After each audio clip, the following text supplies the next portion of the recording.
that information seems to vanish from our observable universe. This scenario raises fundamental questions because the laws of quantum mechanics state that information should never be lost. The apparent destruction of information in black holes challenges our understanding of the fundamental nature of reality and the interplay between gravity and quantum mechanics. This contradiction between quantum mechanics and general relativity is known as the information paradox. Stephen Hawking once proposed that information falling into a black hole could be lost forever. But this idea contradicts the principle of quantum determinism, which states that the past and future states of a system should always be determinable from its present state. Recent theories, including developments in string theory and the holographic principle, suggest that information might be preserved in some way. One idea is that information is encoded on the event horizon itself, much like a hologram, preserving the details without actually losing them inside the black hole. Another fascinating notion is the concept of Hawking radiation, where black holes emit radiation over time and eventually evaporate. Some scientists theorize that information might slowly leak out through this radiation, albeit in a highly scrambled form. This complex interplay between quantum mechanics and general relativity remains one of the deepest mysteries in physics, fueling ongoing research and debate. Supermassive black holes, with masses ranging from millions to billions of times that of our Sun, are enigmatic giants residing at the centers of most galaxies. Their formation is still a topic of active research, blending several fascinating theories into a compelling narrative. One prevailing hypothesis posits that these colossal black holes started as smaller intermediate mass black holes. Over cosmic timescales, they grew by voraciously consuming gas, dust, and even entire stars from their surroundings. This accretion process, combined with mergers between black holes, steadily built up their massive sizes. Imagine an insatiable cosmic entity continuously feasting on anything within its gravitational pull. Another theory suggests that the seeds of supermassive black holes may have formed very early in the universe's history, just a few 100 million years after the Big Bang. In these primordial conditions, giant clouds of gas could have collapsed directly into large black holes, bypassing the usual stellar-sized black hole phase. This process, often referred to as direct collapse, might explain how supermassive black holes appeared so early in the universe. Galaxy mergers also play a significant role in the growth of these black holes. When two galaxies collide, their central black holes can eventually merge, forming an even more massive black hole. The merging of these galaxies often drives large amounts of gas toward the center, providing additional fuel for the black hole to grow rapidly. Across billions of years, these Goliaths of gravity sculpt the galaxies around them, influencing star formation and the dynamics of galactic cores. Understanding their formation not only unravels the mysteries of these cosmic titans, but also provides critical insights into the evolution and structure of the universe. Hawking radiation, proposed by physicist Stephen Hawking in the 1970s, is a groundbreaking concept that combines principles of quantum mechanics with general relativity to explain a previously unimagined phenomenon. Black holes can emit radiation and over exceedingly long timescales gradually evaporate. Near the event horizon of a black hole, the boundary beyond which nothing can escape, quantum mechanical effects come into play. According to quantum theory, particle-antiparticle pairs are constantly being created and annihilated throughout space, even in the vacuum around a black hole. Occasionally, these pairs form right at the event horizon. In some instances, due to the intense gravitational forces, one of these particles may fall into the black hole while the other escapes into space. The particle that escapes carries away some energy from the black hole, effectively reducing the black hole's mass. This escaping particle is what we detect as Hawking radiation. Over incredibly long periods, this process causes the black hole to lose mass and energy. As it continues to emit Hawking radiation, it gradually shrinks, a process referred to as black hole evaporation. The full evaporation of a black hole is a slow process for most black holes, especially the supermassive ones. This occurs over time scales far beyond the current age of the universe. However, for small black holes, the loss of mass can speed up dramatically as they get smaller, leading to a final burst of radiation before they vanish entirely. Hawking radiation not only provides a mechanism for black hole evaporation, but also bridges the gap between quantum mechanics and Einstein's theory of general relativity. It serves as a step towards understanding the deeper connections between the laws governing the tiniest particles and the largest structures in the cosmos. The idea of harnessing energy from rotating black holes is not merely the stuff of science fiction, but is grounded in fascinating theoretical physics. Rotating black holes, also known as Kerr black holes, possess an enormous amount of angular momentum and gravitational energy. This seeming paradox of tapping into a black hole's immense power was first proposed by physicist Roger Penrose in the form of the Penrose process. The Penrose process involves a particle entering the ergosphere, a region just outside the event horizon of a rotating black hole where space-time is dragged around at astonishing speeds. Within the ergosphere, it is theoretically possible to split the particle into two. One part falls into the black hole while the other escapes, carrying off more energy than the original particle had. In doing so, the process extracts a fraction of the black hole's rotational energy. Another fascinating concept is the Blandford-Znajek process.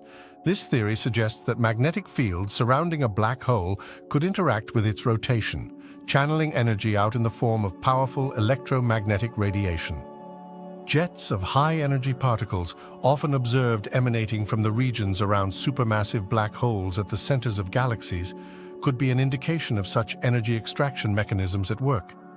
These theoretical methods present tantalizing possibilities, but come with immense practical challenges. The extreme conditions and immense scales involved make actual energy extraction a daunting, if not currently impossible, engineering feat. Nonetheless, studying these processes enriches our understanding of black hole physics and the incredible forces at play at the edges of our scientific comprehension. While we may be far from building black hole power plants, these ideas stretch the boundaries of what we consider possible, propelling us toward deeper inquiries into the universe as most enigmatic entities. Whether or not we can ever directly harness this energy, the principles behind these processes continue to offer profound insights into the nature of space-time and gravity. Should you find yourself falling into a black hole, your experience would depend greatly on the black hole's size and mass. For a stellar mass black hole, typically several times the mass of our Sun, the journey would be extraordinarily violent and brief. However, falling into a supermassive black hole, millions or billions of times the mass of the Sun, could provide a longer, though equally unsettling trip. As you approach the event horizon, the point of no return, the effects of gravity become extreme. For a stellar mass black hole, tidal forces' extreme differences in gravitational pull would stretch and compress your body in a process whimsically called spaghettification. You would be elongated along the direction of the black hole's pull while being compressed along the other directions, quickly leading to your demise before you even reach the event horizon. In contrast, if you fell into a supermassive black hole, the longer distance to the singularity at its core means tidal forces at the event horizon would be less intense. You could theoretically pass the event horizon without immediate catastrophic spaghettification. As you fall deeper into the black hole, the view to the outside universe would shrink to a small bright spot directly overhead, slowly fading as you approach the singularity where gravity crushes all matter to an infinitely small point. Once inside the event horizon, the laws of physics as we understand them break down. Theories suggest time and space become interchangeable, leading to speculations about what might occur. Some suggest you could encounter the singularity where matter is crushed to an infinitely dense point, ending your journey. Others hypothesize the possibility of reaching a region where space-time could connect to another part of the universe through hypothetical constructs called wormholes or Einstein-Rosen bridges. Whether the final moments involve a rendezvous with a singularity or passage through exotic cosmic pathways, falling into a black hole remains a mysterious and perilously final voyage, an exploration on the very edge of our scientific understanding. Detecting exoplanets, the planets that orbit stars beyond our solar system, involves several ingenious methods, each leveraging different aspects of astronomy to unveil these hidden worlds. One of the most successful and widely used techniques is the transit method. When an exoplanet passes directly between its parent star and us, it causes a slight periodic dimming of the star's light. By carefully monitoring and measuring these dips in brightness, astronomers can infer the presence of an exoplanet, its size, and even some clues about its atmosphere. Another powerful method is the radial velocity or Doppler technique. This approach relies on detecting tiny wobbles in a star's position caused by the gravitational pull of an orbiting exoplanet. As the planet orbits, it tugs on the star, causing it to move slightly towards and away from us. This motion shifts the star's light spectrum towards the blue end when it moves towards us and towards the red end when it moves away. By studying these spectral shifts, scientists can estimate the exoplanet's mass and its orbital period. The direct imaging method, though challenging, involves capturing actual images of exoplanets by blocking out the overwhelming glare of their parent stars. Using advanced instruments and techniques like coronagraphs or star shades, astronomers can isolate the faint light reflected or emitted by the exoplanet. This method is particularly useful for studying larger exoplanets that are relatively far from their stars, in regions where the contrast between the planet and starlight is less blinding. Another intriguing approach is gravitational microlensing, which takes advantage of the warping of spacetime caused by a massive object, such as a star or planet, passing in front of a more distant star. The gravity of the intervening object acts like a lens, magnifying the background star's light in a specific pattern. If an exoplanet is part of the intervening system, its presence can be inferred from the distinct characteristics of the light curve. These methods, often used in combination, have led to the discovery of thousands of exoplanets, painting a diverse and fascinating picture of planetary systems far beyond our own. With each detection, our understanding of the universe expands, revealing the potential for worlds that might harbor life or offer conditions vastly different from those we know. Super-Earths are a class of exoplanets with masses larger than Earth's, but significantly less than those of ice giants like Uranus and Neptune. Typically, super-Earths boast masses ranging from about 1 to 10 times that of Earth.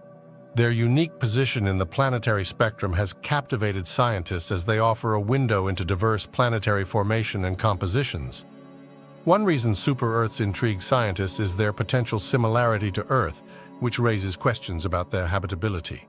Many super-Earths lie within their star's habitable zones, the region where conditions might allow for liquid water to exist on the planet's surface. Water is a key ingredient for life as we know it, making these planets prime candidates in the search for extraterrestrial life.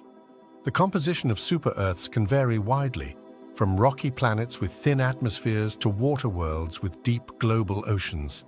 Studying super-Earths also broadens our understanding of planetary formation.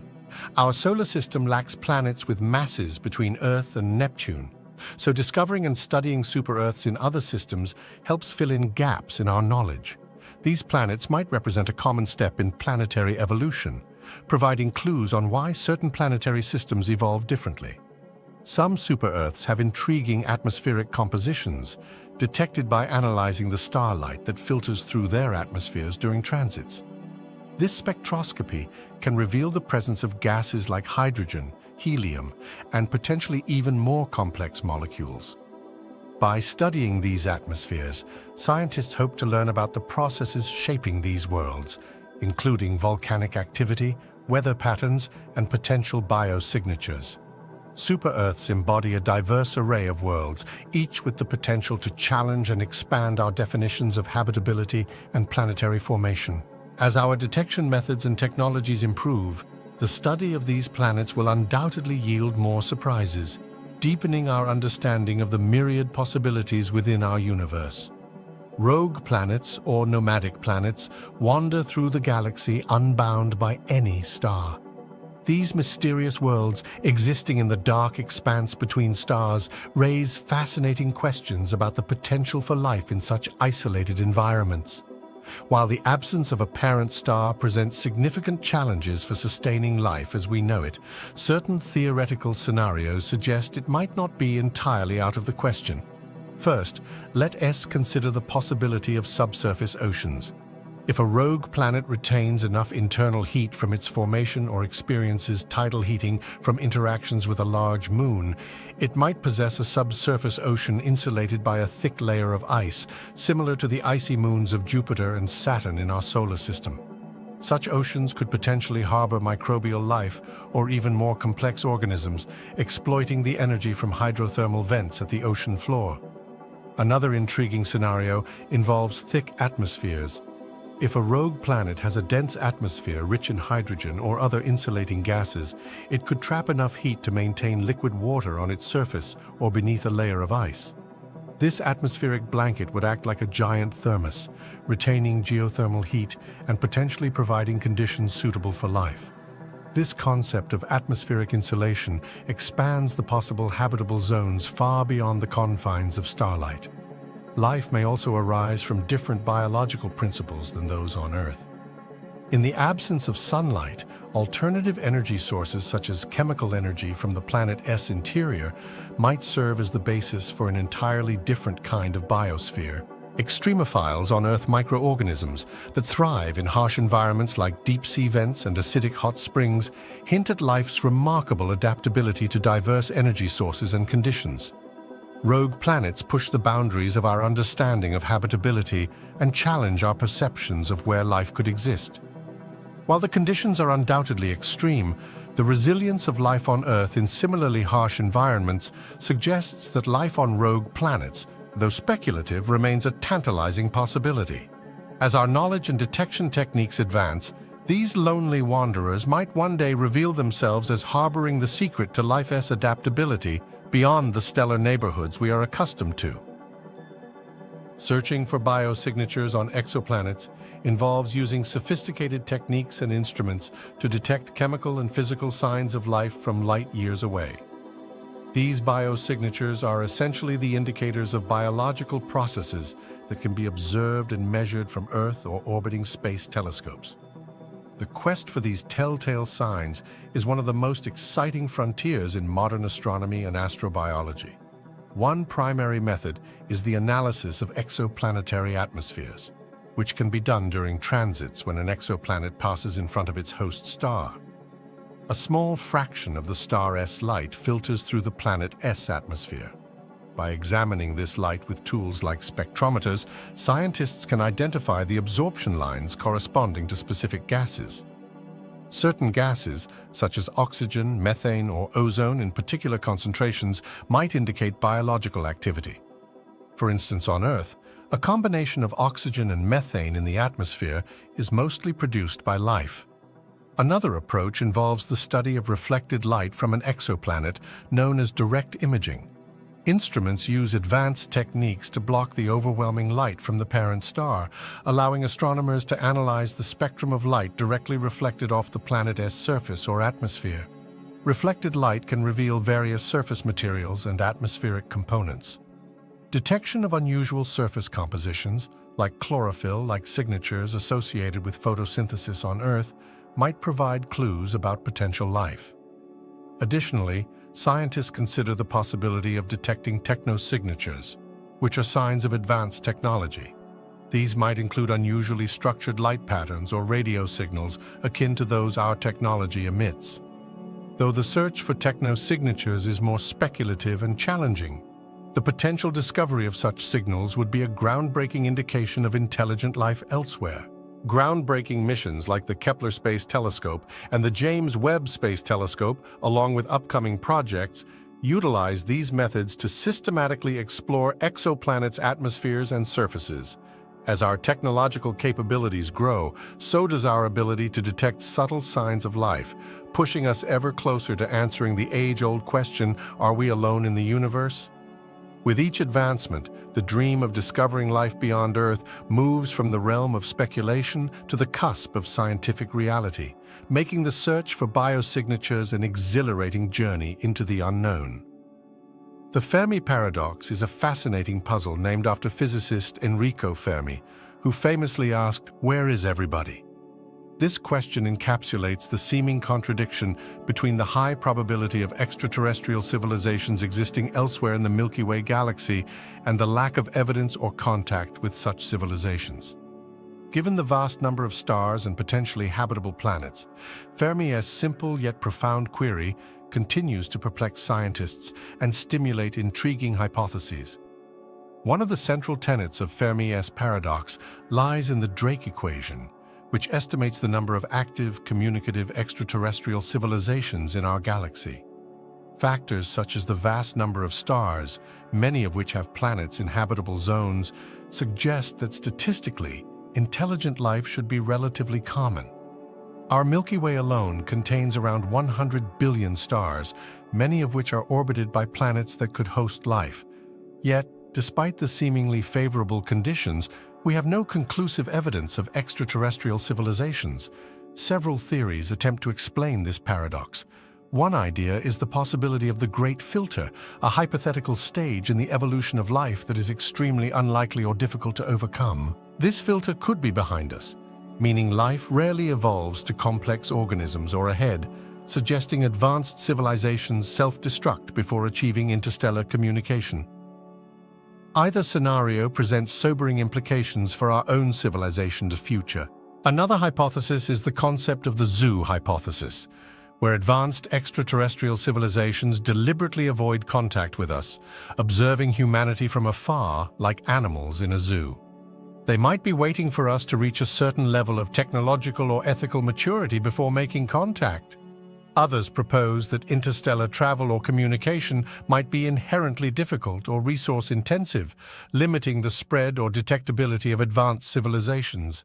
Additionally, some suggest that we might not be recognizing the evidence of extraterrestrial life because it differs significantly from our expectations.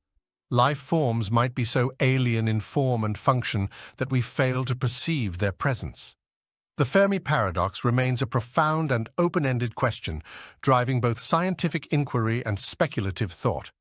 Each proposed solution, whether it leans towards biological, technological, or sociological explanations, brings us closer to understanding our place in the cosmos and the potential for others sharing it with us.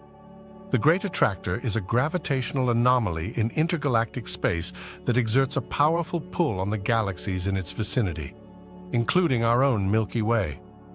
Located roughly 150 to 250 million light-years away in the direction of the constellation Centaurus, this mysterious region is part of what is known as the Laniakea supercluster, a massive collection of over 100,000 galaxies bound together by gravity. The intrigue surrounding the Great Attractor arises from its immense gravitational influence. This gravity well is drawing galaxies towards it at velocities of up to several hundred kilometers per second.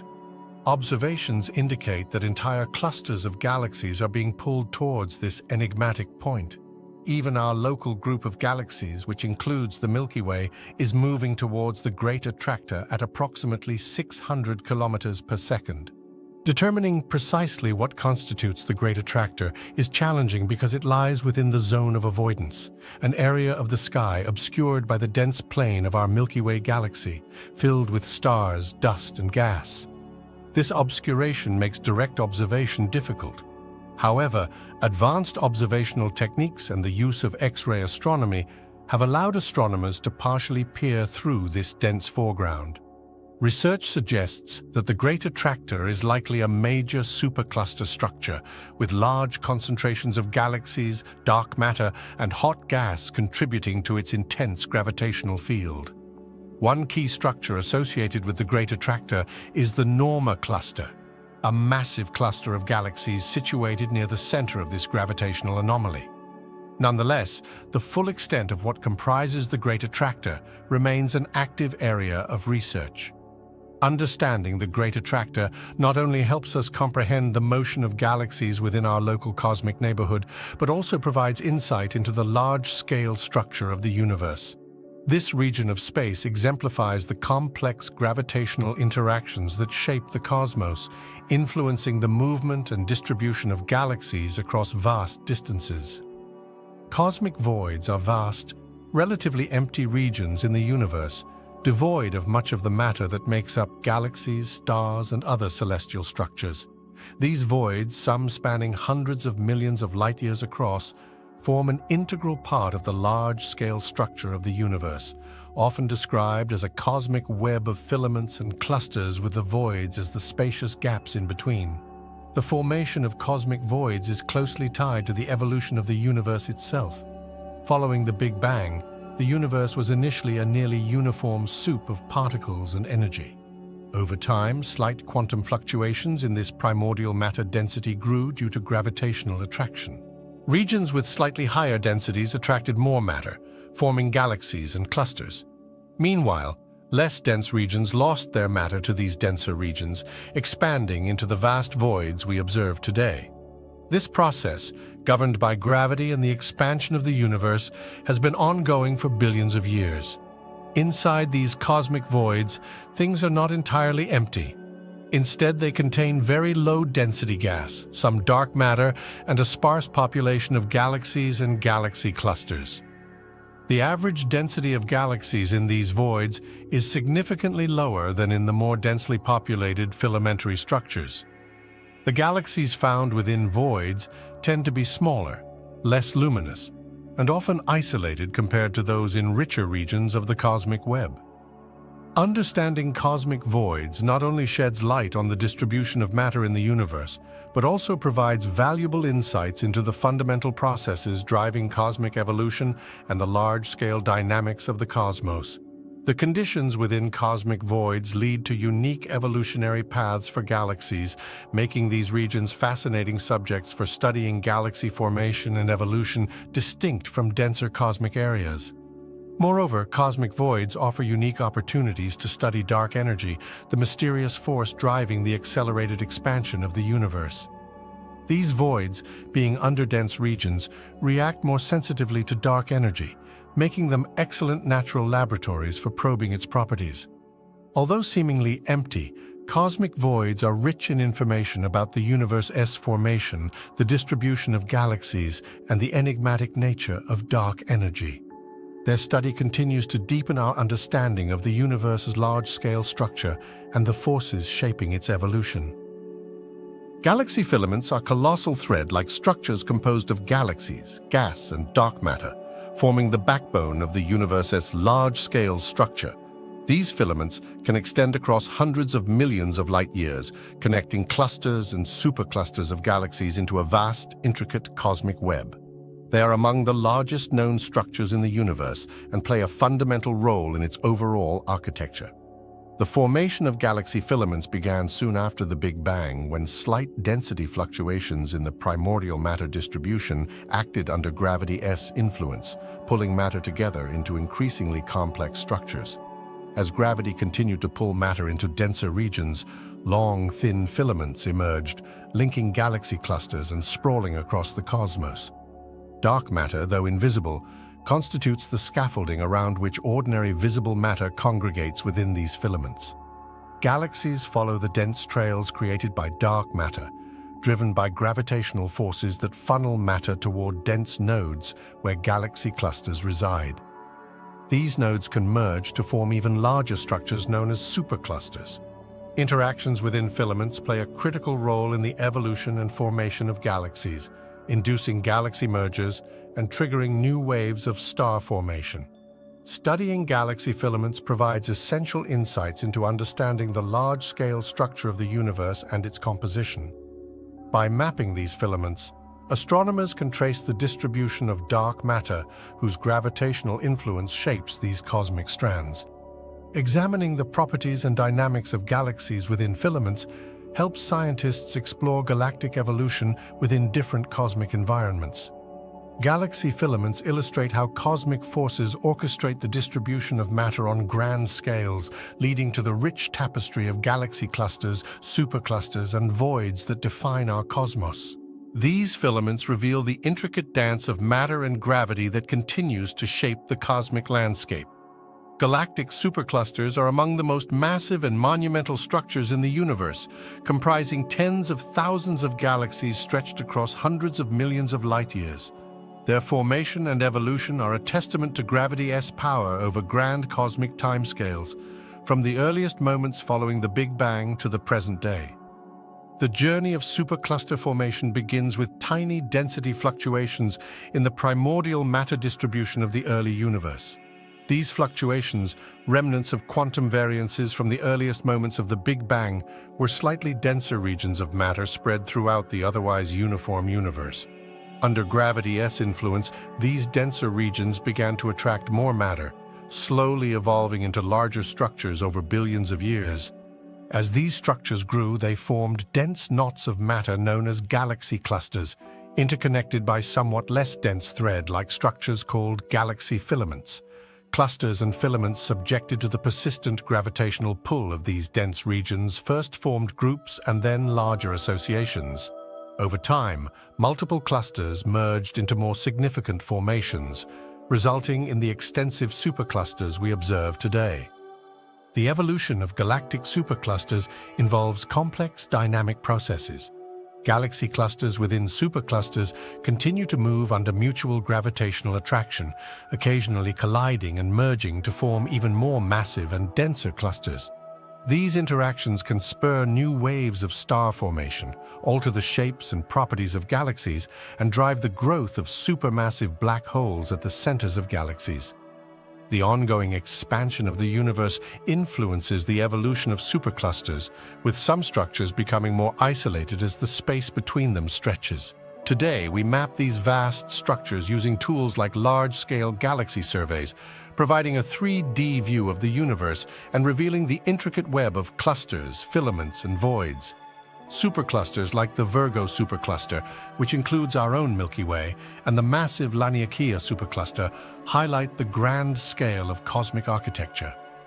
The study of superclusters deepens our understanding of the universe's large-scale structure and provides crucial insights into the interplay of dark matter and dark energy in shaping cosmic evolution. By observing these colossal structures, we gather valuable clues about the nature of the universe itself, from its genesis to its ultimate fate. Dark flow is a mysterious phenomenon observed in the large-scale motion of galaxy clusters. Despite the general agreement that the universe's expansion should be uniform, some galaxy clusters appear to be moving in a specific coherent direction, different from the expected pattern. This movement is not accounted for by the standard cosmological model, which includes dark energy and dark matter to explain the universe as observed behavior comprehensively. Scientists first noticed dark flow when studying the cosmic microwave background radiation, the afterglow of the Big Bang, and observed that certain galaxy clusters moved towards a specific part of the sky. This motion seemed beyond what could be explained by gravitational influences from known structures such as superclusters or filamentary networks of galaxies within the observable universe. The existence of dark flow suggests influences beyond the observable universe causing these motions. It raises questions about the limits of our current cosmological models and potentially hints at structures or effects outside our cosmic horizon, the furthest distance from which light has had time to reach us since the beginning of the universe. Some scientists speculate that this could imply the presence of massive structures or even other universes whose gravitational pull affects our observable universe. This enigmatic movement challenges our understanding because it pushes the boundaries of known physics and forces us to consider that the cosmos might be even more vast and complex than we currently comprehend. Exploring this further could lead to groundbreaking insights about the universe's fabric, its origins, and the potential existence of multiversal realms. Addressing these mysteries drives cosmology to think boldly, expanding our comprehension of everything that lies beyond our cosmic line of sight. Hypernovae are extraordinarily powerful stellar explosions, far more energetic than typical supernovae. They result from the collapse of massive stars, generally at least 30 times the mass of our Sun. When such a colossal star exhausts its nuclear fuel, its core collapses under gravity's immense force, leading to a cataclysmic release of energy. A primary characteristic distinguishing hypernovae from regular supernovae is their immense energy output. While supernovae release an astounding amount of energy, hypernovae can be 10 to 100 times more powerful. The underlying mechanisms for this heightened energy relate to the star's mass and the nature of its collapse. In a hypernova, the core collapse may result in the formation of a black hole rather than a neutron star, as is common in many supernovae. Hypernovae also exhibit unique features in their emissions. For instance, they are often associated with long-duration gamma-ray bursts, some of the brightest electromagnetic events in the universe. These bursts are thought to arise from jets of particles moving at nearly the speed of light emanating from the star S-poles as it collapses into a black hole. This jet formation requires very specific conditions typically found in the most massive stars with rapid rotation. Another difference is their impact on the cosmos. Hypernovae play a crucial role in seeding the universe with heavy elements. During these colossal explosions, elements heavier than iron are forged and dispersed into the surrounding space, aiding in the creation of future stars and planetary systems. While supernovae also contribute to this process, the sheer scale at which hypernovae do so is significantly greater, ensuring their indelible mark on the universe's evolutionary tapestry. Magnetars generate the most powerful magnetic fields in the universe through processes initiated during their birth from certain types of supernova explosions. When a massive star, typically around 10 to 25 times the mass of our Sun, exhausts its nuclear fuel, the resulting core collapse often forms a neutron star. However, if conditions during the collapse are just right, particularly involving the star S-core rotation and magnetic alignment, a magnetar can be born. In a magnetar, the collapsing core S rapid spin and the intense compression of magnetic field lines significantly amplify the magnetic field strength. This amplification can be up to a quadrillion times stronger than Earth's magnetic field. The star S magnetic field lines are tightly wound as the core shrinks dramatically in size, concentrating the magnetic energy into a far smaller volume. The extreme density and pressure inside a magnetar also contribute to the intense magnetic fields. The particles within the core, primarily neutrons, align in such a way that their magnetic moments reinforce each other rather than canceling out as they do in less dense conditions. This collective alignment magnifies the overall magnetic effect across the neutron star.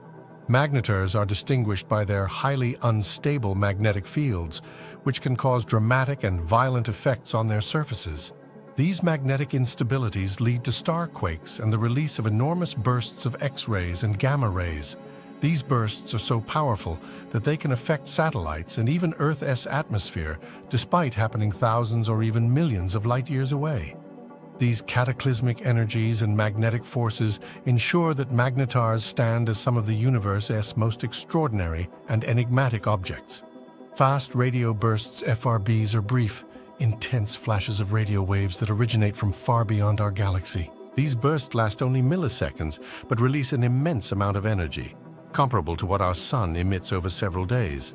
The mysterious nature of their origins has captivated astronomers since the first one was discovered in 2007. One leading hypothesis is that FRBs are caused by highly magnetized neutron stars known as magnetars. Magnetars possess incredibly powerful magnetic fields, and these fields can sometimes undergo sudden changes. These magnetostarquakes or other magnetic instabilities might produce the rapid bursts of energy that we detect as FRBs. Some FRBs have been traced back to regions in space where massive stars often end their lives, lending support to this theory. Another potential source of FRBs is the collision or merging of compact objects such as neutron stars or black holes. When these dense stellar remnants collide, they can create shock waves and potentially emit these powerful radio bursts. The rare nature of such collisions matches the observed scarcity and randomness of FRBs, making this a plausible explanation for at least some of the bursts. Interestingly, some FRBs repeat, providing further clues to their nature. The repeating nature suggests that the same source can produce multiple bursts over time, contrasting with cataclysmic events like collisions that happen only once.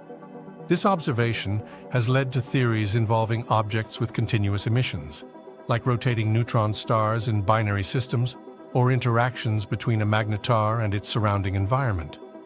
While our understanding of FRBs is still evolving, each new discovery adds pieces to the complex puzzle of their origins. As we improve our detection abilities and gather more data, we hope to unravel the enigmatic nature of these extraordinary cosmic phenomena. Binary star systems consist of two stars orbiting a common center of mass, and their evolution and interaction can be profoundly different from that of solitary stars. The dynamics within these systems lead to unique behaviors and phenomena that are fascinating to astronomers. Initially, when both stars in a binary system are relatively young and still on the main sequence, they interact primarily through gravitational influence. Each star orbits the system's center of mass, a point determined by their respective masses. If the two stars are close, gravitational interactions can become quite complex. These interactions can cause changes in their orbits and in some cases result in mass transfer, where one star pulls material from its companion. As these stars age and exhaust their nuclear fuel, the more massive star typically becomes a red giant first. As it expands, its outer layers may overflow its Roche lobe, an imaginary teardrop-shaped region around each star where material is gravitationally bound to that star. When this occurs, material can transfer to the companion star. This mass transfer significantly alters the evolution of both stars, potentially spinning up the receiving star and affecting its stellar life cycle. In some cases, this mass transfer can lead to dramatic phenomena. For instance, if the donor star sheds its outer layers rapidly enough, it might become a white dwarf. The accreting star might gain enough mass to experience increased nuclear activity or even explode as a supernova if it surpasses critical mass thresholds.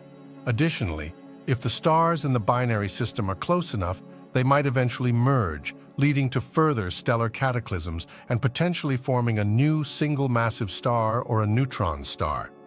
Binary interactions can also lead to the production of exotic objects such as X-ray binaries or millisecond pulsars. In X-ray binaries, the compact remnant of one star, such as a neutron star or a black hole, accretes matter from a companion star, emitting intense X-rays. Millisecond pulsars, on the other hand, are neutron stars that have been spun up by accreting material from a companion, rotating hundreds of times per second. Overall, the interplay between stars in binary systems showcases nature's complexity, leading to some of the most energetic and exotic phenomena in the universe, continually reshaping our understanding of stellar evolution and interaction. Quark stars are hypothetical celestial objects representing an extreme state of matter. They are thought to form under conditions even more extreme than those that create neutron stars. Essentially, a quark star would be formed if a neutron star's core density surpassed a critical threshold, causing neutrons to break down into their constituent particles known as quarks. When a massive star exhausts its nuclear fuel, it undergoes a supernova explosion, often leaving behind a dense core. Typically, if the remaining core's mass is sufficient, it will collapse into a neutron star, where matter is compressed to a state where neutrons are densely packed together. However, if the mass and pressure exceed a certain limit, it is theorized that these neutrons could decompose into quarks, resulting in a quark star. These quark stars would be composed of quark matter, a substance theorized to be denser than neutronium, the matter found in neutron stars. There are two primary types of quarks thought to make up this ultra-dense matter: up quarks and down quarks, which constitute neutrons, along with possible strange quarks, creating what is sometimes referred to as strange matter. This state of matter is so compact that it would have a bizarre property. Any additional matter falling onto a quark star would be immediately integrated into the quark matter, contributing little to increasing the star's size. Observationally distinguishing quark stars from neutron stars poses a significant challenge, as both types of stars would exhibit similar characteristics. However, if quark stars exist, they might display slightly different mass and size relationships, known as mass-radius relationships, compared to neutron stars. They may also exhibit unique cooling patterns or emit bursts of energy detectable by astronomical instruments. The existence of quark stars remains hypothetical, yet the concept pushes the boundaries of our understanding of particle physics and stellar evolution. Confirming the existence of quark stars would not only provide insights into the behavior of matter under extreme conditions, but also deepen our grasp of the fundamental forces shaping the universe. Evidence for the existence of dark matter is drawn from various astronomical observations that reveal discrepancies between the predicted and observed behavior of cosmic structures. One of the earliest and most compelling pieces of evidence comes from the study of galaxy rotation curves. When astronomers, including Vera Rubin in the 1970s, measured the rotation speeds of stars in galaxies, they found that stars at the outer edges rotated just as quickly as those near the center.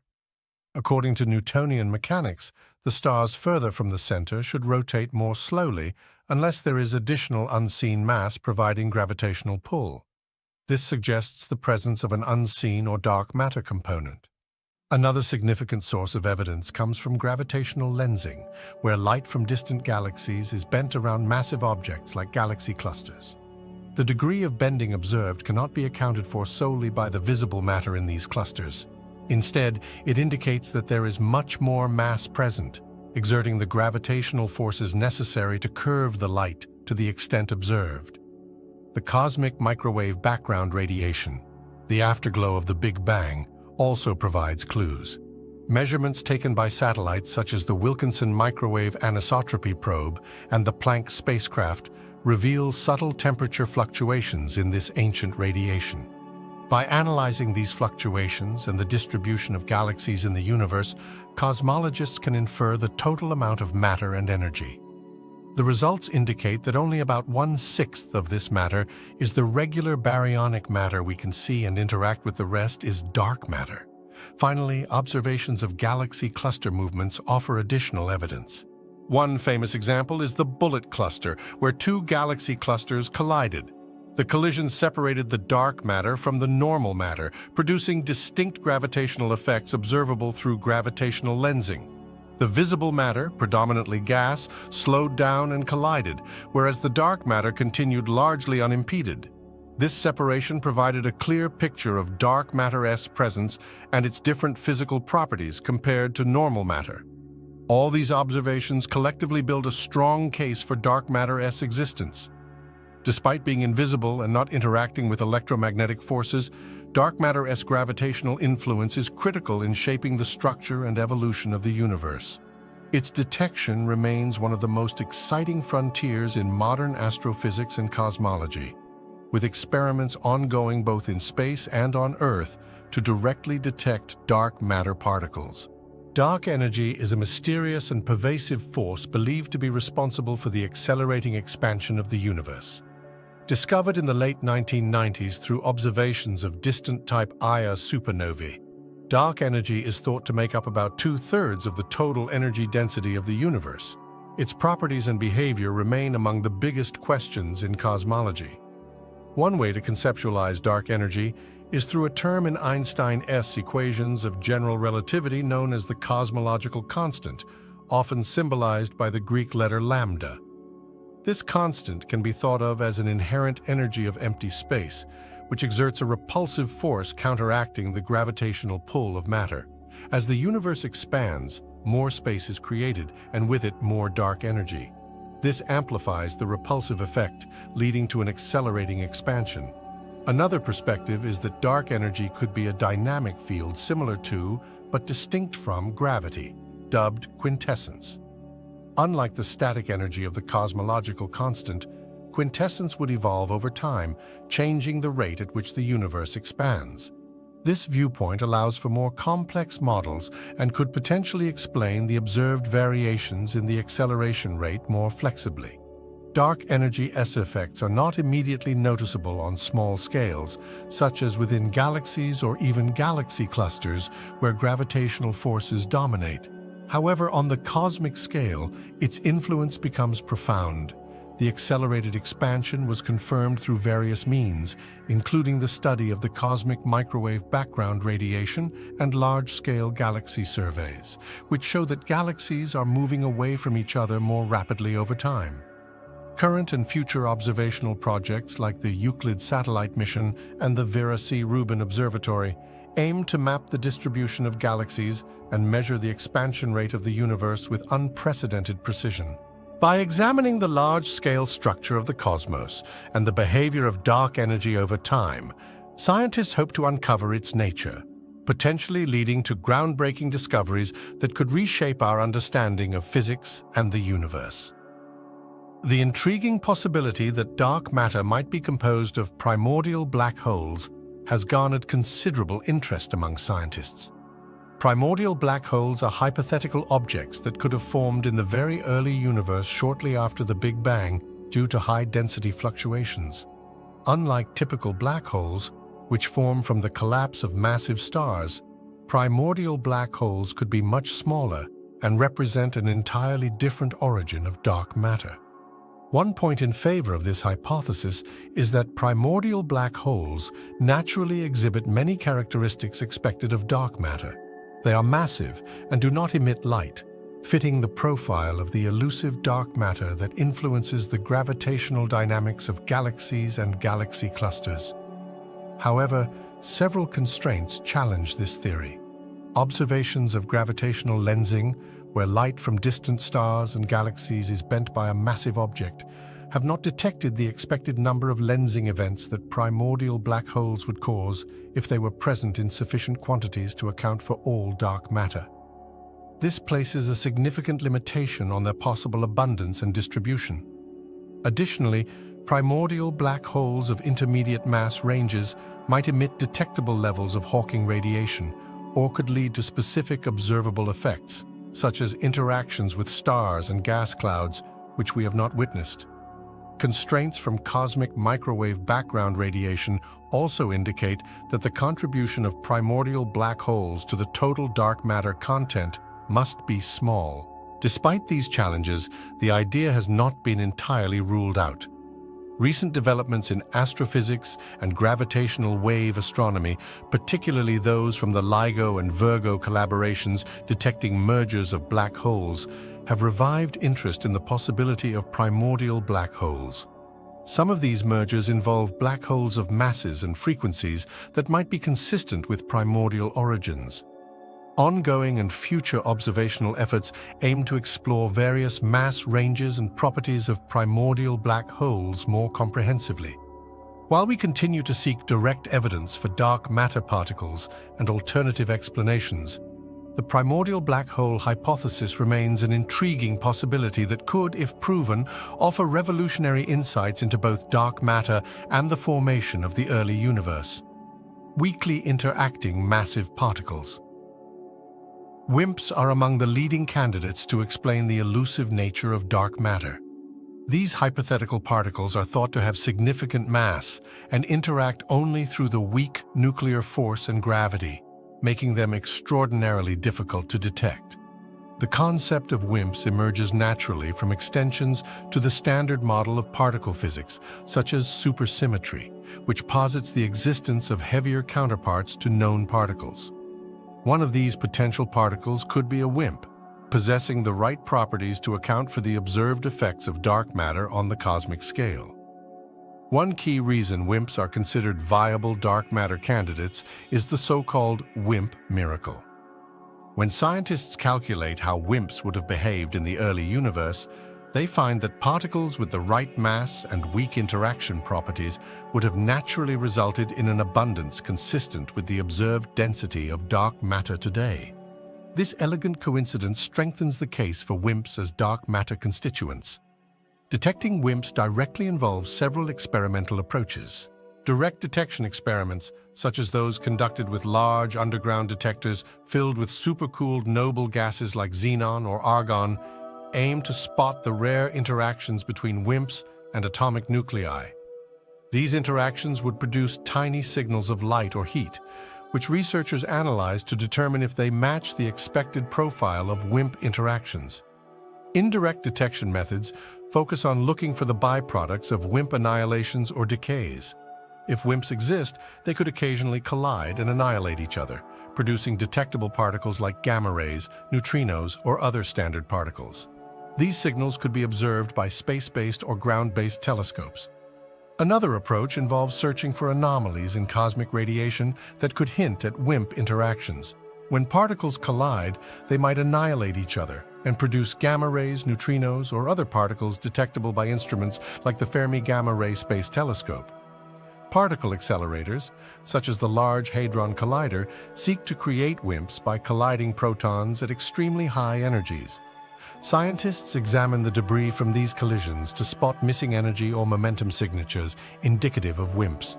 While WIMPs remain undetected, ongoing research and technological advancements push the boundaries, offering hope for eventual identification. Confirming WIMPs' existence would solve the dark matter mystery and potentially reveal new fundamental aspects of particle physics and the universe's fabric. Scientists use sophisticated techniques to detect dark matter particles directly, leveraging both underground detectors and advanced astronomical observatories. Although dark matter doesn't interact with light and remains invisible to traditional telescopes, it is theorized to interact via gravity and potentially the weak nuclear force. One primary method involves large underground detectors designed to identify interactions between dark matter particles and atomic nuclei. These detectors, located deep underground to shield from cosmic rays and background radiation, use noble gases like xenon or argon kept in a liquid state at ultra-low temperatures.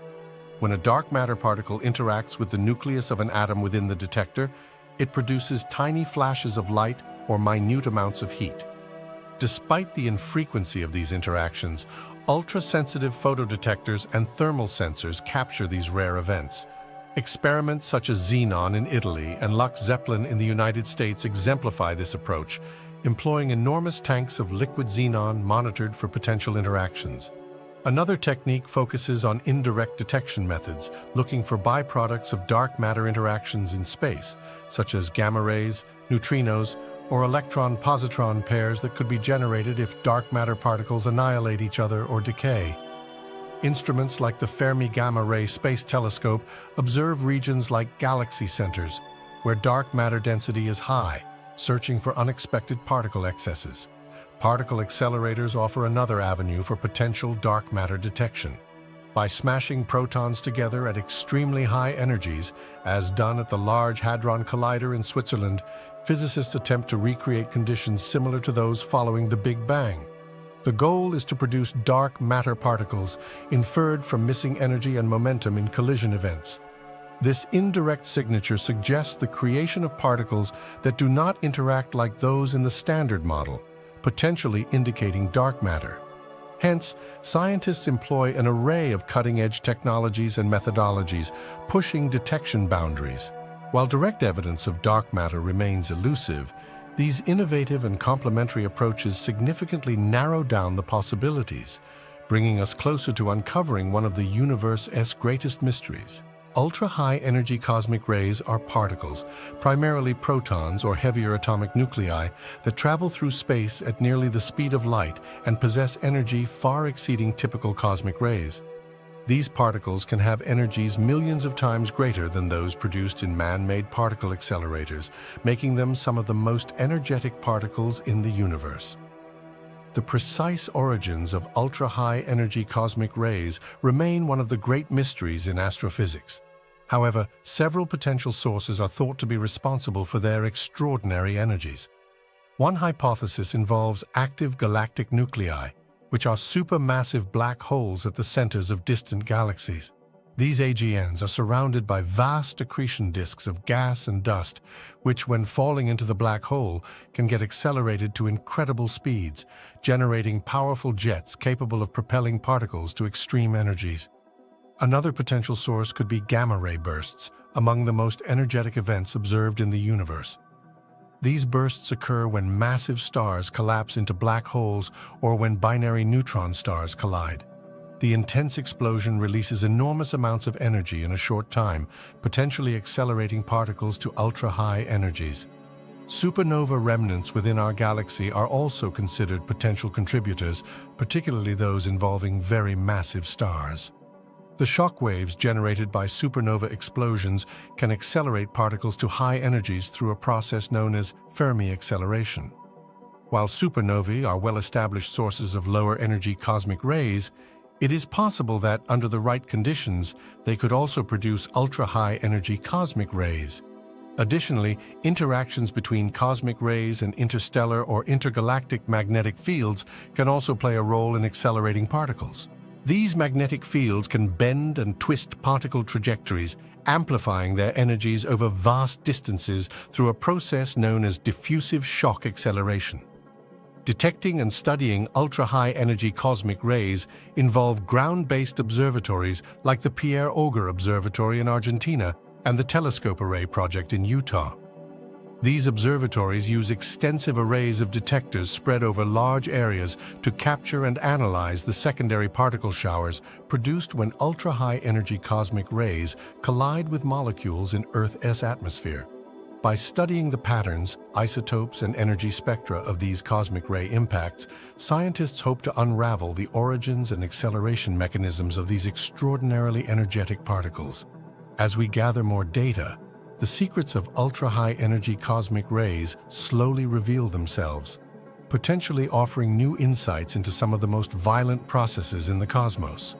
Cosmic ray air showers occur when high-energy cosmic rays, primarily composed of protons or heavier nuclei, enter Earth's atmosphere and collide with atmospheric particles. This collision initiates a cascade of secondary particles that spread out in an extensive shower, which scientists can detect and study using ground-based observatories. When a primary cosmic ray traveling nearly at the speed of light strikes a molecule in the upper atmosphere, it initiates a high-energy collision, producing a variety of secondary particles. These first-generation particles typically include pions, kaons, and other hadrons. The process is highly energetic, with the initial impact often resulting in the creation of hundreds or even thousands of secondary particles.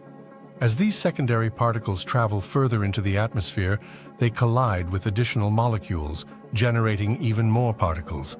The shower grows exponentially, creating a complex web of interactions. During this cascade, pions and kaons quickly decay into lighter particles like muons, electrons, neutrinos, and photons.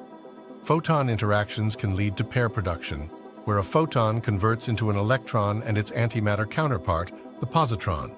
Similarly, electrons and positrons can emit photons through a process called Bremsstrahlung, feeding back into the cascade and producing more particles. This chain reaction results in a broad shower of secondary particles that spreads wider as it propagates through the atmosphere. The composition of the secondary particles changes as the shower progresses. At lower altitudes, the shower predominantly consists of photons, electrons, and muons, as many of the hadrons have decayed or lost energy through interactions. Muons, being relatively stable and less interactive, can penetrate deep into the atmosphere, sometimes even reaching the ground where they can be detected by sensitive instruments. Water Cherenkov tanks detect the Cherenkov radiation emitted when muons and electrons move through the water faster than the speed of light in that medium, creating a distinctive blue glow. Scintillators detect charged particles through the light produced when particles pass through specific materials. By analyzing the pattern, timing, and intensity of the detected particles, scientists can reconstruct the properties of the original cosmic ray, including its energy, arrival direction, and potentially its source. This information helps in understanding cosmic ray origins and the fundamental processes that govern high-energy particle interactions in the universe. The Oh My God particle refers to an ultra-high-energy cosmic ray detected on the evening of October 15, 1991, by the Fly-SI cosmic ray detector in Utah. It astonished scientists because it possessed an energy of roughly 300 million electron volts, a level far beyond what had ever been observed before, and millions of times greater than particles encountered in man-made particle accelerators. What made the Oh My God particle particularly surprising was its sheer energy, which challenged our understanding of how the universe can accelerate particles to such extreme levels. To put this into perspective, the kinetic energy of this single proton was roughly equivalent to that of a baseball traveling at substantial speed around 90 kilometers /h. Such energy levels are extraordinarily difficult to achieve, considering the known mechanisms of particle acceleration in astrophysical environments. The detection of the Oh My God particle raised numerous questions about the potential sources of such high-energy cosmic rays. Conventional astrophysical objects, such as supernova remnants or even active galactic nuclei, typically cannot account for the extraordinary energies observed. Some scientists speculated that exotic and rare astrophysical events like colliding neutron stars, supermassive black hole jets, or even processes related to the early universe just after the Big Bang might be responsible. Additionally, the oh my god particle also posed a puzzle related to the GZK limit, Greisen-Zatsepin-Kuzmin limit, a theoretical upper bound on the energy of cosmic rays. According to this limit, cosmic rays with energies above roughly 5 million electron volts should interact with the cosmic microwave background radiation, losing energy over vast distances. Therefore, observations of such high-energy particles suggest that they either originate from relatively nearby extragalactic sources or that some unknown mechanism allows them to preserve their energy over greater distances than currently understood. Since the detection of the oh my god particle, several other ultra-high-energy cosmic rays have been observed, but the original discovery remains a landmark event in astroparticle physics. These detections continue to spur research and debate about the processes capable of producing such phenomenal energies, pushing the boundaries of our understanding of the most energetic phenomena in the universe. Cosmic rays pose significant challenges and risks for space travel and the health of astronauts. These high-energy particles, originating from the Sun, distant stars, and other cosmic sources, can have profound effects on both spacecraft and the human body. One primary concern is the health risk from prolonged exposure to cosmic rays. Unlike Earth's surface, which benefits from the planet's magnetic field and atmosphere acting as protective shields, space lacks such defenses. Consequently, astronauts are directly exposed to these high-energy particles, which can penetrate human tissue and even spacecraft material. The radiation can cause various biological effects, including DNA and cellular structure damage, increasing the risk of cancer, cataracts, neurological disorders, and other health issues. The longer the mission, such as a journey to Mars, the greater the cumulative exposure and associated risks. Beyond individual health, cosmic rays can also impact spacecraft electronics through a phenomenon called single-event effects. When high-energy particles strike electronic components, they can induce errors, disrupt operations, or permanently damage critical systems. Ensuring the reliability of spacecraft and its instruments in the face of such potential disruptions is vital for mission planning and engineering. To mitigate these risks, several strategies are employed. Spacecraft are designed with shielding materials to reduce astronauts and sensitive electronics exposure to cosmic rays. Although complete protection is impossible without impractically heavy shields, materials like polyethylene and water offer some degree of attenuation. Additionally, spacecraft trajectories and mission durations are carefully planned to minimize exposure during periods of heightened solar activity, such as solar flares, which can significantly elevate the already considerable levels of radiation in space. For astronaut health, space agencies are also exploring the development of pharmaceuticals and other medical countermeasures that might help mitigate the effects of radiation exposure. Continuous monitoring of radiation levels using onboard sensors provides real-time data to assess and respond to elevated risks during the mission. In conclusion, cosmic rays present a formidable challenge for space exploration. Through advanced engineering, prudent mission planning, and ongoing research into protective measures, the goal is to safeguard astronauts as humanity pushes further into the cosmos. The broader understanding and mitigation of these effects are essential to the success and health of future long-duration space missions. Neutrino detectors are remarkable instruments that allow scientists to peer into the heart of some of the universe's most dramatic events. Unlike photons or charged particles, neutrinos barely interact with matter, making them incredibly challenging to detect but simultaneously perfect messengers from the extreme environments where they originate. For instance, they can travel directly from supernova or the depths of the Sun without being deflected or absorbed, carrying crucial information about those sources. By catching these elusive particles, neutrino detectors help us understand processes like nuclear fusion inside stars. The Sun, powered by such fusion reactions, emits a constant stream of neutrinos. Studying them gives us direct evidence of the Sun's inner workings, validating models of stellar physics. Similarly, detecting neutrinos from supernovae helps scientists investigate the explosive deaths of massive stars, shedding light on the production of heavy elements in the universe and the birth of neutron stars or black holes. Neutrinos also offer insights into the most fundamental aspects of physics. For instance, their ability to change from one type to another, a phenomenon known as neutrino oscillation, has provided compelling evidence that they indeed have mass, contrary to earlier assumptions. This discovery has profound implications for our understanding of particle physics and the fundamental forces governing the universe. Furthermore, exploring neutrinos from extragalactic sources opens up a new window into high-energy astrophysics. These particles might originate from active galactic nuclei or other mysterious cosmic phenomena, giving researchers clues about the most energetic processes in the cosmos. By studying neutrinos, scientists obtain a unique and otherwise unreachable perspective on both the most distant and the most hidden corners of the universe. Time dilation is a fascinating consequence of Einstein's theories of relativity and plays a crucial role in the functionality of Global Positioning System (GPS) satellites. These satellites orbit the Earth at high speeds and at different altitudes compared to the planet's surface. According to general relativity, time runs slower in stronger gravitational fields, meaning clocks on Earth's surface tick slightly slower than those further away in space. Meanwhile, special relativity predicts that due to their high velocities, time on board the satellites also runs slightly slower compared to a stationary observer on Earth.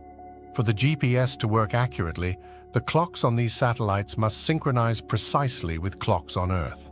Without adjusting for time dilation, even a tiny discrepancy can result in significant errors in position calculations. Specifically, the combined effects of special and general relativity mean that the satellite clocks tick faster than those on Earth by about 38 microseconds per day. While this might seem minuscule, over time it would lead to significant errors in position measurements errors as large as 10 kilometers per day. To counteract this, the clocks on GPS satellites are preset to tick slightly slower before launch, ensuring that when they reach orbit, they match the pace of Earth's clocks. Additionally, onboard computers continuously adjust the satellite time to account for any relative motion and gravitational differences. Ensuring this level of precision is essential for the myriad applications that rely on the GPS, from navigation and mapping services to synchronizing telecommunications and even aiding in financial transactions. Time dilation adjustments thus embody the elegant interplay between theoretical physics and practical technology, underscoring how our understanding of the cosmos directly impacts everyday life. Gravitational waves are ripples in the fabric of space-time itself, caused by some of the most violent and energetic processes in the universe. Predicted by Albert Einstein's theory of general relativity, these waves travel at the speed of light and are generated when massive objects accelerate, especially in scenarios involving extreme gravitational fields. Examples include the merging of black holes or neutron stars, supernova explosions, and even the rapid rotation of massive stars. Detecting these elusive waves requires extremely sensitive instruments, as they cause space to stretch and compress by minuscule amounts. The most prominent tool for this task is the Laser Interferometer Gravitational Wave Observatory LIGO. LIGO consists of two L-shaped interferometers, one in Washington State and the other in Louisiana, each with arms that are kilometers long. A laser beam is split and sent down each arm. If a gravitational wave passes through, it changes the length of the arm slightly, altering the time it takes for the laser beams to return and recombine. When the beams return and recombine, any difference in length causes an interference pattern, which can be measured with astonishing sensitivity. In 2015, LIGO made the first direct detection of gravitational waves from a collision of two black holes, a discovery that confirmed a major prediction of general relativity and opened an entirely new way to observe the universe. This event marked the beginning of gravitational wave astronomy. With advancements in technology and additional detectors like Virgo in Italy and the upcoming Kagra in Japan, our ability to pinpoint the sources of these cosmic waves is improving. By studying gravitational waves, scientists aim to uncover details about objects and events previously hidden from our view. giving us a deeper understanding of the dynamics of the cosmos. Wormholes, theoretical passages through space-time, have long captured the imagination with the enticing possibility of faster-than-light travel. Based on solutions to Einstein's equations of general relativity, wormholes could provide shortcuts between distant points in the universe. Imagine a tunnel with two ends located in different parts of space and time. If such a tunnel existed, traversing it could potentially allow one to travel great distances instantaneously, bypassing the limitations of light speed. However, the concept of using wormholes for faster-than-light travel faces several significant hurdles. The first challenge is stability. Most solutions for wormholes suggest they would collapse almost instantly upon formation, preventing anything, even light, from passing through.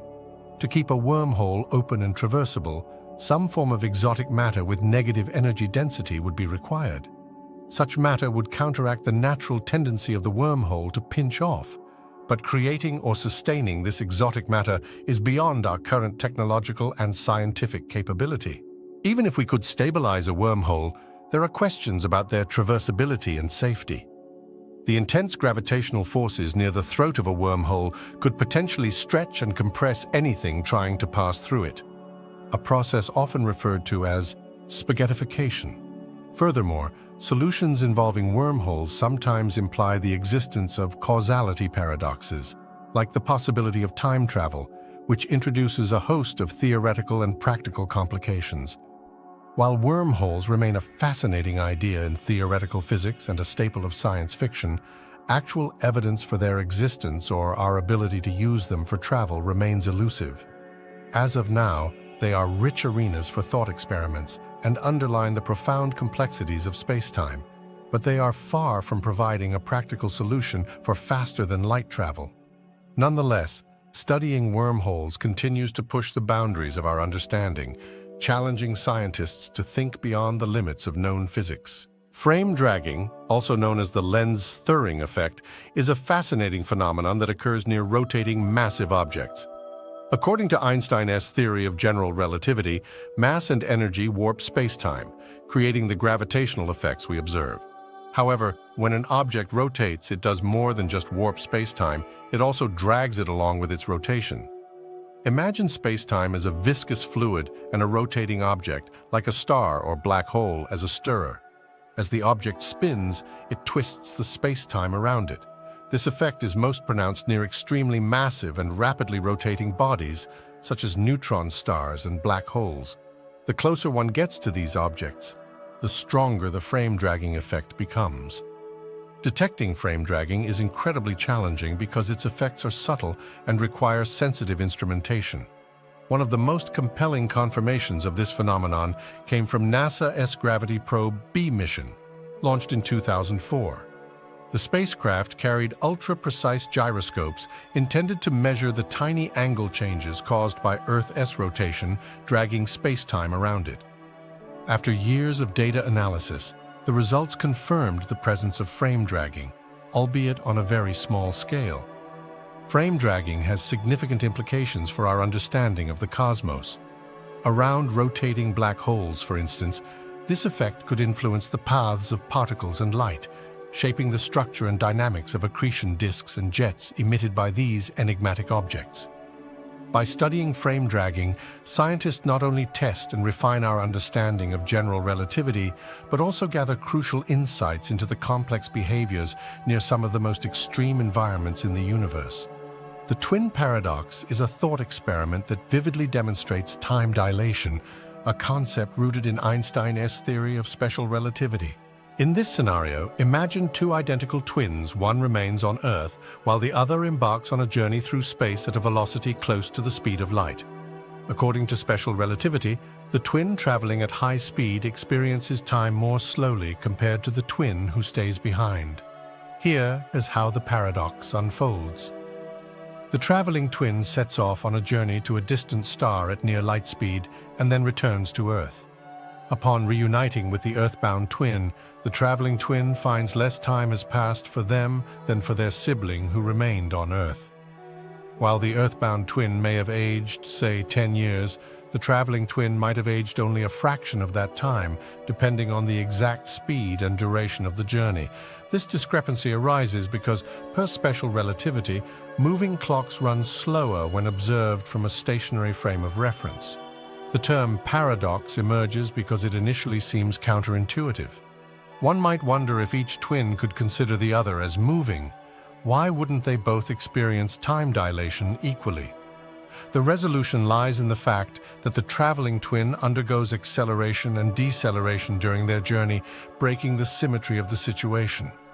This makes the traveling twin S frame of reference non-inertial, different from the stay-at-home twin S inertial frame. The twin paradox illustrates the real and measurable effects of relativity. Indeed, this effect is not just a theoretical curiosity, it has practical applications, such as in the functioning of GPS satellites, where time dilation must be accounted for to maintain the accuracy of navigation signals. Thus, the twin paradox offers a compelling glimpse into the strange and counterintuitive nature of time in our relativistic universe. The mysterious gamma-ray glow at the center of our galaxy, often referred to as the galactic center GeV excess, has puzzled astronomers since its discovery. These high-energy gamma rays, detected by telescopes like the Fermi Gamma Ray Space Telescope, seem to emanate from an area densely packed with stars, dust, and energetic phenomena. The exact source of this gamma-ray emission is still under investigation, and several compelling theories have been proposed. One significant hypothesis suggests that dark matter particles might be annihilating each other in the dense region of the galactic center. Dark matter, which makes up a substantial portion of the universe's mass, remains largely undetectable except through its gravitational effects. If dark matter particles occasionally collide and annihilate, they could produce high-energy gamma rays as a byproduct. This would be a groundbreaking discovery, shedding light on the elusive nature of dark matter. Another theory attributes the gamma-ray excess to a population of millisecond pulsars, which are rapidly rotating neutron stars that emit beams of radiation, including gamma rays. They are thought to be numerous in the crowded central regions of our galaxy. If these millisecond pulsars are indeed the source, it would mean that our understanding of the stellar population and high-energy processes in the inner galactic core needs significant adjustment. Alternatively, the gamma-ray glow could result from interactions between cosmic rays and the dense gas clouds in the galactic center. Cosmic rays, which are high-energy particles traveling through space, can collide with gas atoms, producing gamma rays in the process. Given the complex environment of the galactic center, with its intense magnetic fields and high stellar density, interactions of cosmic rays with this dense interstellar medium might be a plausible explanation for the observed gamma-ray excess. Such interactions can plausibly explain the observed gamma-ray excess. As scientists continue to explore these possibilities, each potential explanation offers a fascinating glimpse into the dynamic and energetic processes at play in our galaxy's core. Understanding the true source of this gamma-ray glow not only unravels a cosmic mystery, but also enhances our knowledge of the fundamental forces and particles that shape the universe. Supermassive stars like R136a1, found in the dense star cluster R136 in the Large Magellanic Cloud, represent some of the most extreme cosmic phenomena. Forming such enormous stars, which can have masses hundreds of times that of our Sun, requires specific and exceptional conditions that are still a subject of intense study and debate among astronomers. The formation process begins within giant molecular clouds, vast regions of cold gas and dust where stars are born. For a supermassive star to form, a particularly dense region within one of these clouds must collapse under its own gravity. The key to generating a star as massive as R136a1 lies in the accumulation of an enormous amount of material from the surrounding cloud. This might happen in regions where star formation is particularly vigorous and the molecular cloud has unusually high mass and density. Once the progenitor gas cloud collapses, it forms a protostar that rapidly accretes more and more material. In environments like the R136 star cluster, neighboring stars and intense radiation can drive the accretion process, not only feeding the growing protostar, but also helping to clear away excess gas that might otherwise limit its growth. Despite these aiding factors, maintaining stability is a challenge because the massive star's intense radiation pressure can counteract gravity and hinder further growth. As these supermassive stars evolve, they burn through their nuclear fuel at an incredibly rapid rate. Their cores reach extreme temperatures and pressures, allowing for the fusion of heavier elements. However, this accelerated fusion process means that their lifespans are astonishingly brief, typically just a few million years compared to the billions of years for lower-mass stars like our Sun. Towards the end of their life cycle, supermassive stars undergo dramatic transformations, exploding as supernova or even hypernovae, releasing vast amounts of energy and enriching the interstellar medium with heavy elements. In some cases, they leave behind a dense core that collapses into a black hole. Through these cataclysmic ends, supermassive stars play a crucial role in the cosmic cycle of matter and the evolution of galaxies. Each stage of their life cycle offers invaluable insights into the extreme conditions and processes that shape the universe. High-velocity clouds are enigmatic, fast-moving clouds of gas that zip through the halo of the Milky Way at speeds reaching hundreds of kilometers per second relative to the galaxy's rotation. Their origins are varied and complex, pointing to multiple potential sources and mechanisms that contribute to their formation. One leading hypothesis suggests that some of these high-velocity clouds are remnants of the galactic fountain process. In this scenario, supernova explosions within the Milky Way's disk propel gas outward into the halo. This gas then cools, condenses, and eventually falls back toward the galactic plane. During its return journey, this recycled material can appear as high-velocity clouds, essentially rejuvenating the galaxy with newly cooled gas that contributes to future star formation. Another plausible source for high-velocity clouds is the interaction between the Milky Way and its satellite galaxies. As smaller galaxies like the Magellanic Clouds orbit and occasionally pass through the Milky Way's halo, their gravitational interactions and tidal forces can strip gas from these satellites. This stripped gas can then manifest as high-velocity clouds. Observations suggest that the Magellanic Stream, a long tail of gas trailing from the Magellanic Clouds, may significantly contribute to these high-velocity phenomena. Furthermore, some high-velocity clouds could be primordial gas left over from the formation of the Milky Way itself. These clouds might consist of relatively unprocessed material, representing the remains of the gas reservoir from the early universe that settled into the galaxy's halo. Studying these clouds can offer invaluable clues about the conditions of the early universe and the processes of galaxy formation and evolution. Regardless of their origins, high-velocity clouds play a crucial role in our understanding of galactic dynamics and the ongoing processes that shape the Milky Way. By observing and analyzing these swift gas clouds, astronomers uncover layers of complexity in our galaxy's history, interactions, and the continuous cycle of matter within the galactic environment. When galaxies collide and merge, these awe-inspiring cosmic events unfold over millions to billions of years, transforming the structures and dynamics of the galaxies involved. The process begins as galaxies, under the influence of mutual gravitational attraction, draw closer to each other. Contrary to the typical notion of violent impacts, individual stars within galaxies rarely collide due to the vast distances separating them. Instead, the interactions primarily involve the gravitational forces exerted on the stars, gas, and dark matter within the galaxies. As galaxies approach each other, their gravitational fields create tidal forces that distort their shapes. Spiral arms may become elongated or twisted, and streams of stars and gas can be flung out into intergalactic space. During these close encounters, the gas within the galaxies can experience intense compression, leading to bursts of star formation.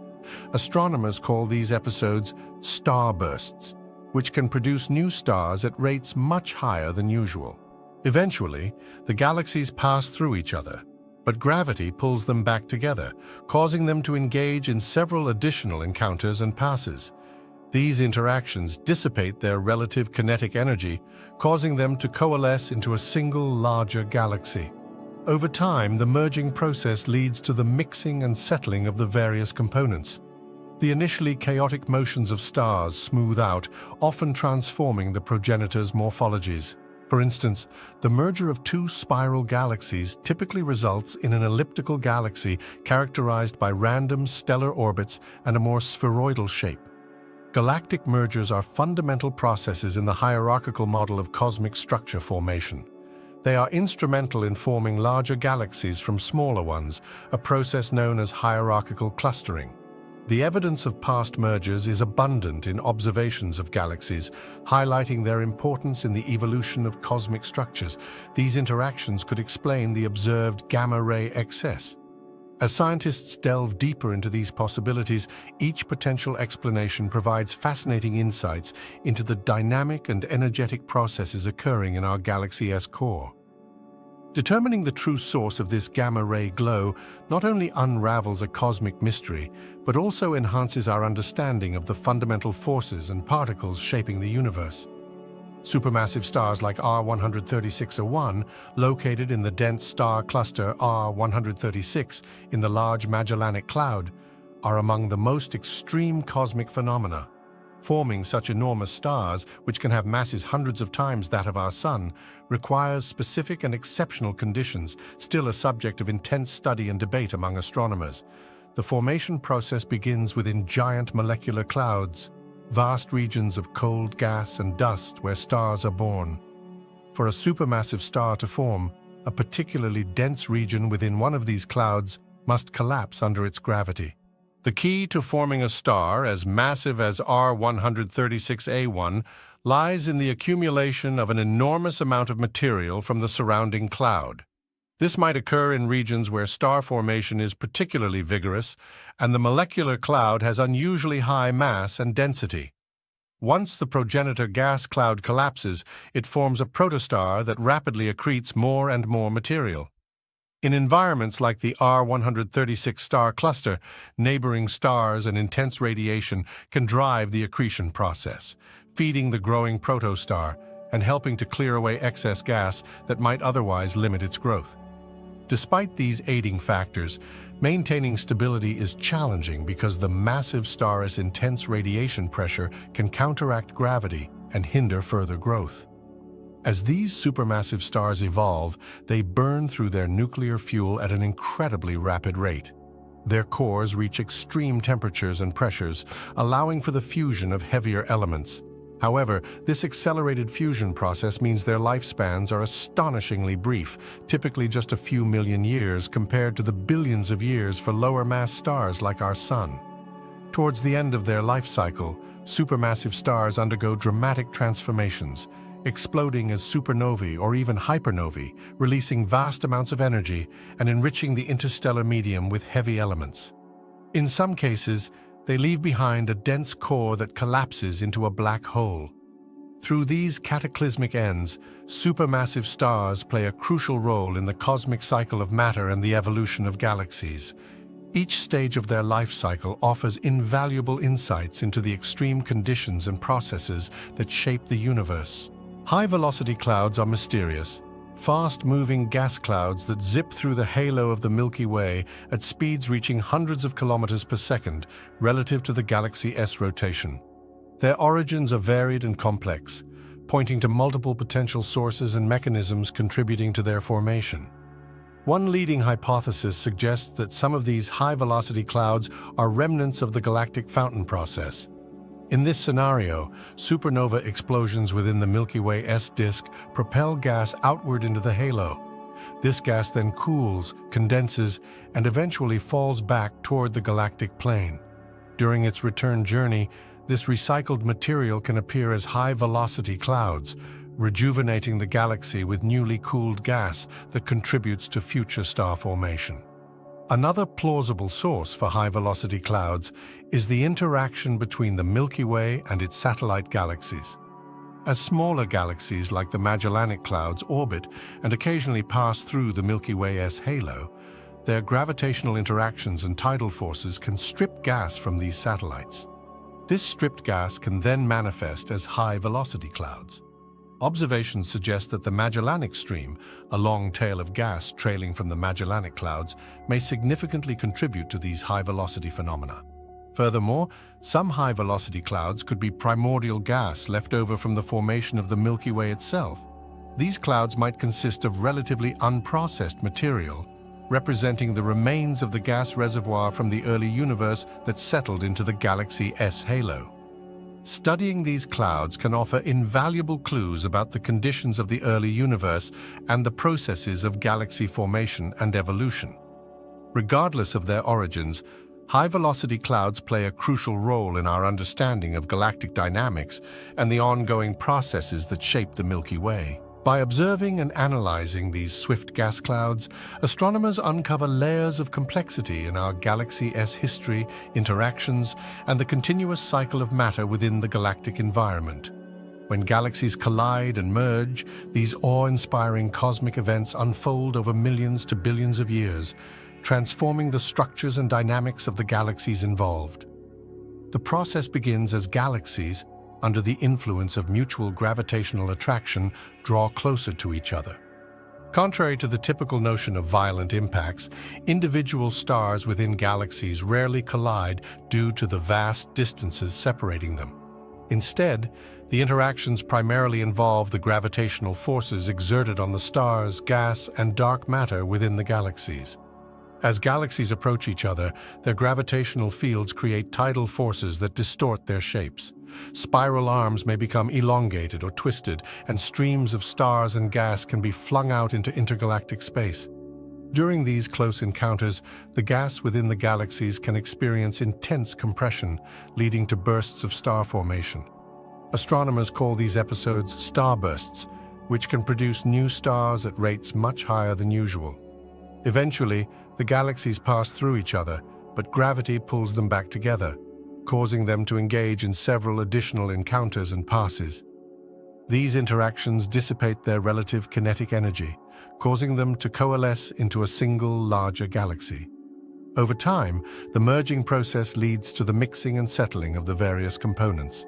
The initially chaotic motions of stars smooth out, often transforming the progenitor's morphologies. For instance, the merger of two spiral galaxies typically results in an elliptical galaxy characterized by random stellar orbits and a more spheroidal shape. Galactic mergers are fundamental processes in the hierarchical model of cosmic structure formation. They are instrumental in forming larger galaxies from smaller ones, a process known as hierarchical clustering. The evidence of past mergers is abundant in observations of galaxies, highlighting their importance in the evolution of coarse-accurate atomic clocks, often hydrogen masers, are used to timestamp received signals down to the nanosecond. Data from each telescope is recorded and sent to a central processing facility called a correlator. The correlator meticulously aligns these signals by accounting for time differences based on the telescope's locations and movements. By combining the data, the correlator constructs interference patterns that astronomers use to generate high-resolution images. This process allows scientists to observe celestial objects with detail comparable to a single telescope the size of the maximum distance between the individual radio telescopes. VLBI's power lies in its exceptional angular resolution, enabling scientists to observe and measure phenomena in remarkable detail.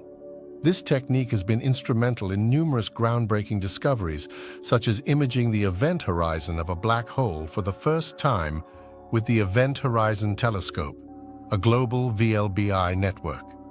It also aids in studying the dynamics of quasars, mapping the distribution of matter in galaxies, and understanding pulsars and other compact objects.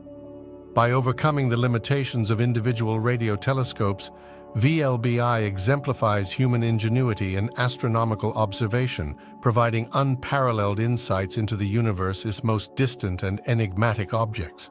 This collaborative effort across continents, and sometimes including space-based antennas, showcases the power of synchronizing technology and precision for unlocking cosmic secrets. Neutrino detectors offer profound insights into the Sun's core where nuclear fusion occurs. Neutrinos are subatomic particles produced during nuclear reactions, such as those powering the Sun. Because neutrinos interact weakly with matter, they can escape the Sun's core and travel across space virtually unimpeded, carrying direct information about the core's conditions. Neutrino detectors on Earth, like Super Kamiokande in Japan and the Sudbury Neutrino Observatory in Canada, capture these elusive particles. When neutrinos interact with the detecting material, usually a large volume of water or heavy water, they produce faint flashes of light known as Cherenkov radiation. Sensitive instruments detect these flashes, allowing scientists to count neutrino interactions and measure their properties, such as energy and flavor. By analyzing the flux and characteristics of these solar neutrinos, scientists can test and validate models of solar fusion and energy production. The Standard Solar Model predicts specific neutrino production rates and energy distributions for different fusion reactions in the Sun's core. Observing these neutrinos directly confirms our understanding of the nuclear reactions converting hydrogen into helium, the primary energy source for the Sun. One remarkable finding from neutrino detection experiments was the initial discrepancy between the predicted and observed neutrino flux, known as the solar neutrino problem. This discrepancy was resolved by discovering that neutrinos can oscillate between different flavors, electron, muon, and tau, as they travel from the Sun to Earth. This neutrino oscillation provided crucial evidence for neutrino mass, fundamentally altering our understanding of particle physics. Thus, neutrino detectors offer an invaluable window into the Sun's otherwise inaccessible core, confirming theoretical models of stellar energy production and contributing to broader physics discoveries. Adaptive optics systems sharpen our view of the cosmos by counteracting the blurring effects of Earth's atmosphere. When light from celestial objects travels through the atmosphere, it gets distorted by shifting air currents and varying temperatures, causing stars to twinkle and images from ground-based telescopes to appear fuzzy. Adaptive optics systems achieve clarity by using tiny flexible mirrors that adjust their shape in real time. These mirrors are controlled by computers that analyze the incoming light, detecting atmospheric distortions. By rapidly tweaking the mirrors, usually many times per second, the system cancels out the atmospheric turbulence, producing a much sharper image. The technology is akin to wearing glasses that constantly adjust to keep things in focus, allowing astronomers to observe distant stars, galaxies, and other celestial phenomena with sharpness once possible only from space-based telescopes. This has revolutionized ground-based astronomy, enabling us to probe the universe with unprecedented precision and uncover hidden details, advancing our understanding of the cosmos. Protecting Mars from Earth's microbes during exploration involves a meticulous process known as planetary protection. This discipline ensures that terrestrial life does not contaminate the Martian environment, preserving its natural state for scientific study and preventing any potential interference with the search for indigenous life. Spacecraft destined for Mars must undergo rigorous sterilization procedures. Every component is meticulously cleaned and, when feasible, sterilized using heat, radiation, or chemical treatments. The assembly of these spacecraft occurs in ultra-clean facilities, where air filtration systems and strict cleanliness protocols minimize microbial presence. Once assembled, the spacecraft often undergo additional sterilization steps. For instance, parts of the spacecraft might be subjected to dry heat microbial reduction, a technique involving elevated temperatures designed to kill microorganisms. These measures ensure that even the most resilient microbes are significantly reduced.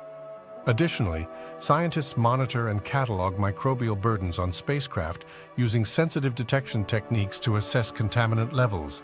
This attention to detail ensures that as humanity reaches out to Mars, we respect and preserve its pristine, potentially habitable environments, allowing for accurate and uncontaminated scientific discoveries. Asteroid mining presents formidable technical and logistical challenges. Firstly, the sheer distance and isolation of asteroids pose significant hurdles.